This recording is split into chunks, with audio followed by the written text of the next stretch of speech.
السلام علیکم ورحمۃ اللہ۔ استغفار کب اور کون سا پڑھنا چاہیے؟ بہت سے لوگ جو استغفار کے متعلق پوچھتے ہیں کہ کون سا استغفار ہمارے لیے پڑھنا بہتر ہے اور کس وقت استغفار کرنا چاہیے۔ تو آج کی ویڈیو کو غور سے سنیے گا، انشاءاللہ اس سے آپ کو کافی فائدہ حاصل ہوگا۔ آپ یہ جان جائیں گے کہ استغفار کون سا پڑھنا بہتر ہے اور کس وقت استغفار کرنا چاہیے۔ دیکھیے، ویسے تو استغفار ہمیں ہر وقت پڑھنا چاہیے، خواہ آپ کوئی نیکی کا کام کریں تب بھی استغفار پڑھے، خدا نہ خواستہ کوئی گناہ آپ سے سرزد ہو جائے تب بھی آپ استغفار کریں۔ دیکھیے، ہماری جو نیکیاں ہوتی ہیں ویسے نہیں ہوتی ہے جیسے ہونی چاہیے، کچھ نہ کچھ کوتاہی اس میں ہوتی ہے، کچھ نہ کچھ غلطیاں ہم سے ہوتی ہے اس نیکی میں، تو اس لیے نیکی کرنے کے بعد بھی ہمیں استغفار پڑھنا چاہیے۔ خود نبی کریم صلی اللہ علیہ وسلم جب بھی نماز پڑھتے، نماز کے بعد استغفار پڑھتے تھے۔ نماز کے بعد نبی کریم صلی اللہ علیہ وسلم استغفار پڑھتے تھے، حالانکہ نماز ایک عبادت ہے، نماز عبادت ہے، نبی کریم صلی اللہ علیہ وسلم نے عبادت کا کام کیا ہے، اس کے باوجود بھی جو ہے استغفار پڑھ رہے ہیں۔ اور اسی طرح قرآن کی تلاوت کرتے تھے تب بھی استغفار پڑھتے تھے، اسی طرح کسی مجلس سے جب اٹھتے تھے تو اس مجلس سے اٹھنے کے بعد استغفار پڑھتے تھے۔ ایک مجلس میں نبی کریم صلی اللہ علیہ وسلم، روایت میں آتا ہے کہ 70 مرتبہ استغفار پڑھتے تھے۔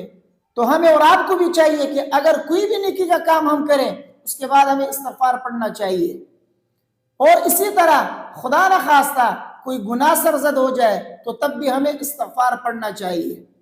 تو کوئی نیکی کا کام آپ کریں یا خدا نہ خواستہ کوئی گناہ کا کام کریں، اس کے بعد آپ ضرور استغفار پڑھ لیا کریں۔ تو اب وہ مواقع آپ کو بتاتا ہوں جہاں پہ استغفار کرنا آپ کے لیے ضروری ہے۔ گناہ آپ سے ہو جائے استغفار کرو، اولاد چاہیے استغفار پڑھو، اولاد نافرمان ہے استغفار پڑھو، بیوی نافرمان ہے استغفار پڑھو، رزق کی تنگی ہے استغفار پڑھو، بندشیں ہیں، کام میں رکاوٹ ہے، کاروبار میں رکاوٹ ہے، استغفار پڑھو۔ تو ان مواقع میں جو ہے آپ استغفار کیا کریں۔ جب بھی آپ کو اس طرح کے مسائل درپیش ہو، رزق کا مسئلہ ہو، کوئی بھی مسئلہ ہو، تو آپ استغفار پڑھنا شروع کر دیں، انشاءاللہ آپ کا وہ کام ہو جائے گا۔ تو یہ تو استغفار پڑھنے کے مواقع تھے جو میں نے آپ کو بتایا ہے۔ تو اب استغفار کے متعلق میں آپ کو بتانے جا رہا ہوں کہ کون سا استغفار ہمیں پڑھنا چاہیے۔ ویسے تو آپ کوئی بھی استغفار پڑھ لیں، درست ہے، صحیح ہے، کیونکہ استغفار کا معنی ہے اللہ سے مغفرت طلب کرنا، اللہ سے معافی مانگنا اپنے گناہوں کی۔ تو آپ کوئی بھی استغفار پڑھ لیں، صحیح ہے۔ ویسے مختصر استغفار جو ہے بہت سے لوگ پڑھتے ہیں، جن میں سے ایک یہ ہے استغفر اللہ العظیم، استغفر اللہ العظیم واتوب الیہ۔ تو یہ مختصر استغفار ہے جو بہت سے حضرات پڑھتے ہیں، آپ بھی شاید یہی استغفار پڑھتے ہوں گے۔ لیکن سب سے بہترین استغفار کون سا ہے، آج میں وہ آپ کو بتاتا ہوں۔ وہ استغفار پڑھ لیجئے، وہ زیادہ بہتر ہے بنسبت استغفر اللہ پڑھنے کے۔ کیوں؟ اس لیے کہ کلمات جتنے زیادہ ہوں گے اتنا آپ کو اجر بھی زیادہ ملے گا، ثواب بھی زیادہ ملے گا۔ تو اس لیے آج میں آپ کو 3 بہترین استغفار بتانے جا رہا ہوں۔ ان تینوں میں سے آپ جو بھی استغفار پڑھ لیں گے انشاءاللہ آپ کو اجر بھی زیادہ ملے گا، ثواب بھی زیادہ ملے گا، اور انشاءاللہ اللہ تبارک و تعالیٰ سے امید ہے کہ آپ کے گناہوں کی بخشش بھی ہوگی۔ جو مسائل آپ کو درپیش ہے اللہ تبارک و تعالیٰ ان مسائل کو آپ سے دور فرمائیں گے، آپ کی مشکلات کو حل فرمائیں گے انشاءاللہ۔ وہ 3 استغفار کون سے ہیں؟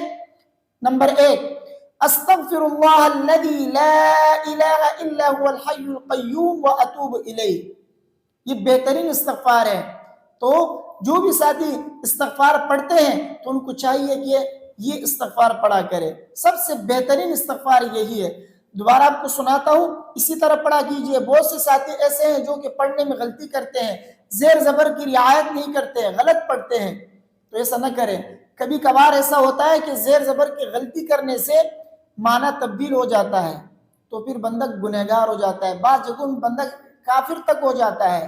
تو اس لیے یہ عربی کے الفاظ ہیں، علماء سے سیکھا کریں، جیسے جیسے ان کے اوپر اعراب لگے ہوئے ہو نا اسی طرح اس کو پڑھا کیجئے۔ تو میں آپ کو سناتا ہوں، غور سے سنیے گا۔ اگر کسی ساتھی کے پڑھنے میں کوئی غلطی ہو تو ان کی اصلاح کرے، ٹھیک ہے؟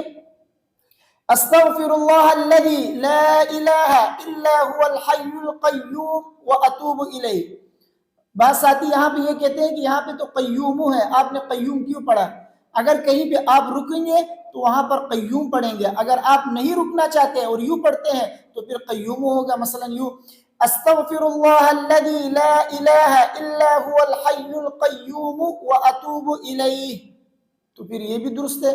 اگر آپ قیوم پڑھیں گے یہ بھی درست ہے، اگر آپ قیوم پڑھیں گے تب بھی درست ہے، کوئی مسئلہ نہیں ہے اس میں۔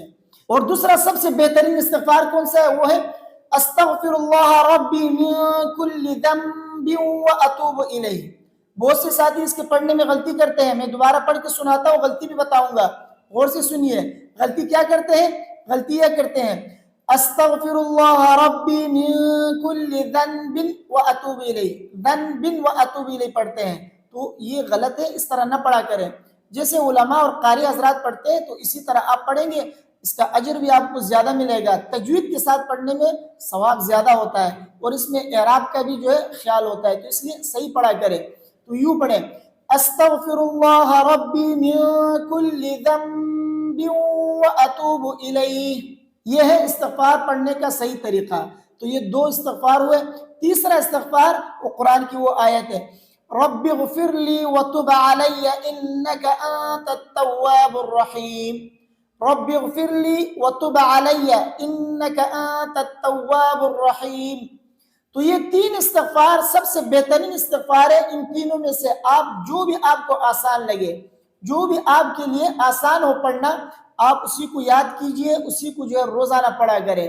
ان میں جو ہے کلمات بھی زیادہ ہے اور اس میں اجر بھی آپ کو زیادہ ملے گا بنسبت استغفر اللہ پڑھنے کے، بنسبت استغفر اللہ العظیم پڑھنے کے۔ تو یہ استغفار پڑھا کرے۔ اور دوسری بات آپ کو میں سمجھا دوں، بہت سے ساتھی یوں کہتے ہیں استغفار پڑھو استغفار پڑھو، تو استغفار کہنا یہ غلط ہے، الف کے اوپر حمزہ نہیں ہے بلکہ زیر ہے، استغفار ہے، تو استغفار پڑھنا یہ غلط ہے، استغفار کہیے، استغفار پڑھنا، استغفار پڑھا کرو، استغفار پڑھیے، یوں کہنا چاہیے، نہ کہ استغفار پڑھیے۔ تو بہرحال استغفار کہنا غلط ہے، استغفار کہنا یہ صحیح ہے۔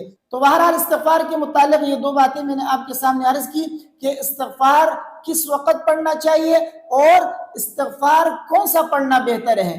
مجھے امید ہے میری باتیں آپ کے سمجھ میں آ گئی ہوں گی۔ اگر استغفار کے متعلق آپ کے ذہن میں کوئی سوال ہے تو آپ پوچھ سکتے ہیں، انشاءاللہ اس کا جواب میں آپ کو دے دوں گا۔ ویڈیو کو اپنے دوستوں کے ساتھ لازمی شیئر کیجئے۔ اللہ تبارک و تعالی ہمیں اور آپ سب کو مسائل سے، پریشانیوں سے دور رکھے۔ اللہ تبارک و تعالی بیماروں کو شفاء کامل عاجل نصیب فرمائے۔ اللہ تعالی ہم سب کو بیماریوں سے دور رکھے اور اپنے حفظ و امان میں رکھے، اور استغفار زیادہ سے زیادہ پڑھنے کی اور اسی طرح اللہ کا ذکر کثرت سے کرنے کی توفیق عطا فرمائے۔ ویڈیو کو اپنے دوستوں کے ساتھ لازمی شیئر کیجئے۔ السلام علیکم ورحمۃ اللہ۔